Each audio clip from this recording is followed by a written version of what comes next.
ایک مزدور کا واقعہ۔ ایک رات سلطان محمود غزنوی رات کے وقت معمول کے مطابق گشت پر تھے اور ایک تندور کے پاس کسی شخص کو سویا ہوا دیکھا تو اس کو اٹھا کر پوچھا کہ وہ کون ہے۔ جواب میں اس شخص نے بتایا کہ وہ غریب مزدور ہے، دن بھر مزدوری کرتا ہے اور رات کو اس تندور کے پاس ہی سو جاتا ہے۔ سلطان نے پوچھا کہ اس سردی میں اس کی رات کیسے گزرتی ہے، تو اس مزدور نے جواب میں جو کہا اس نے سلطان کو ہلا کے رکھ دیا۔ مزدور نے کہا جناب، نصف رات آپ کے انداز میں گزرتی ہے اور بقیہ نصف آپ سے زیادہ اچھے انداز میں گزارتا ہوں۔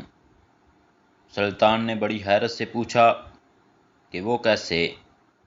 مزدور نے جواب دیا کہ جب تک تندور گرم رہتا ہے تو میں آپ کے جیسی نیند سے لطف اندوز ہوتا ہوں، اور جب تندور ٹھنڈا ہو جاتا ہے تو اٹھ کے اللہ کی عبادت شروع کر دیتا ہوں، جو آپ کے مقابلے میں وقت کا بہتر استعمال ہے۔